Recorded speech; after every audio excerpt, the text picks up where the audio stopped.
Ireland is probably, in my opinion, one of the easiest places to set up a business today in the technology space, without doubt. It's easier than the States. It's easier to find funding for research. It's easier to get government support for commercializing that research. So it's a natural place for someone like myself to be involved in, and I feel absolutely no need to go anywhere else. We're a nation of emerging technologists. We're managing to dominate in areas that we shouldn't be dominating in because of our size. We're taking advantage clearly of various economic things that have happened. We're taking advantage of some clever moves on the tax side of things by previous governments, and that's great. That's created the opportunity. Now we're in a challenging but a really important phase where we have to move away from this reliance on the multinational tax break culture of technology that we've had, and we need to move towards a more self-sustaining, bred from home technology and companies, and that's happening. Lots of small companies setting up that have spun out of these larger companies. Lots of commercial enterprises are setting up out of research that's happened in universities here in Ireland. And it's true. I think we're ahead of the world in that respect, in the way we fund research, the amount of research money that's available, per head of capita today. And I think the attractiveness of Ireland as well as a place for different nations to come to and to be educated and to set up businesses. What we understand today as our TV and our toaster and our fridge are probably changing, over time. And certainly the distinction between a video game and a TV channel and email and the web are all converging and are, very definably so, moving into a different realm now. What's a phone call of the future going to look like? What's texting of the future going to look like? All these things are moving forward at a really rapid pace. And when we look at the power of the devices that are in the living room, and those devices are going to get more and more powerful, and the way we interact with them are going to become much more seamless. We'll have cameras, we'll have sensors, we'll be tracked as we're in our home.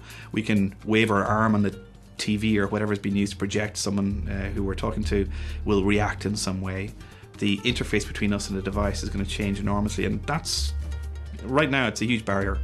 Right now you've got keyboards, and you've got microphones, and you've got game joypads, and you've got sort of small TV screens, and these are all barriers to how this technology can be used and consumed.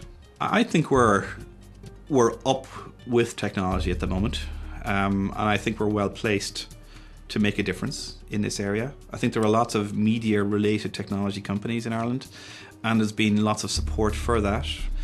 And not only do you have the technologists, but you also have the artists and the creative people coming together in very interesting projects, and that's going to be very important as well. We can't lose sight of why we're doing this. We can't just be a software company. We have to be very cognizant of the impact of what we're doing on the general public and why we're doing it. And that's why I like the entertainment space, because you have a very tangible connection to the user.